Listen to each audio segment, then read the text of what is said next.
बलियापुर नामक गांव में स्वर्णी नाम की औरत रहा करती थी। उनके दोनों बेटे शहर में जाकर काम करा करते थे। बड़ी बहू का नाम प्रतिभा और छोटी बहू का नाम सुनैना था। स्वर्णी और प्रतिभा हमेशा सुनैना को तंग किया करती थी क्योंकि उनके छोटे बेटे ने सुनैना से शादी अपनी पसंद से की थी और सुनैना एक साधारण से परिवार से थी। एक बार बड़ी बहू के हाथ से सास का चश्मा टूट गया है। हाँ, ये क्या कर दिया मैंने? ये तो माँ जी कल ही बनवा कर लाई थीं। उनको को पता चलेगा तो बहुत गुस्सा होंगी। क्या करूँ, क्या करूँ? प्रतिभा बाहर काम कर रही सुनैना के पास गई और कहा, सुनैना सुनो, माँ जी के कमरे से झूठे बर्तन ले आओ।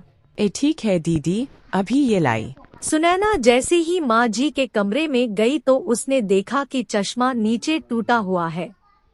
उसने चश्मा उठाया ही था, तब तक प्रतिभा माँ जी को लेकर वहाँ पहुँच गई। हे भगवान, माँ जी का चश्मा तोड़ दिया। माँ जी कल ही इसे बनवा कर लाई थीं। ये क्या किया तूने सुनैना?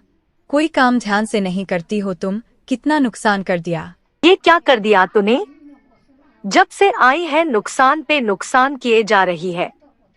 एक तो घर से खाली हाथ आ गई और जो अब मेरे घर में बचा है वो भी तोड़ना चाहती है। माँ जी, ये मैंने नहीं किया है। प्रतिभा दीदी ने मुझे बर्तन देने भेजा था तो मैंने देखा कि चश्मा टूटा हुआ नीचे गिरा है। तू क्या कहना चाहती कि मैंने तोड़ा है? जी नहीं दीदी, मैं तो माँ जी को बता रही थी कि मैंने नहीं किया। यहाँ प्रतिभा रोने की एक्टिंग करके दिखाती है। मेरी किस्मत।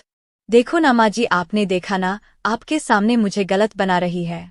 जी नहीं दीदी, मेरा ऐसा कोई इरादा नहीं है। चुप रहो तुम, एक तो नुकसान करती हो ऊपर से झूठ भी बोलती हो। जाओ मेरे सामने से और दोबारा मत आना जब तक घर का सारा काम ना खत्म हो जाए, समझी? उसके बाद तुम जंगल चली जाना, वहाँ से लकड़ियाँ काट कर ले आना। जंगल चली जाइयो समय से, समझ गई? लेकिन दीदी, इन सब कामों को करने में ही शाम हो जाएगी। इतनी जल्दी ये सब कैसे करूँगी? मुझे क्या पता, माँ जी ने बोल दिया सो बोल दिया, समझ गई? माँ जी। प्रतिभा ने क्या कहा समझ नहीं आया। ठीक है माँ जी, जाती हूँ। बेचारी सुनैना उदास मन से वहाँ से चली जाती।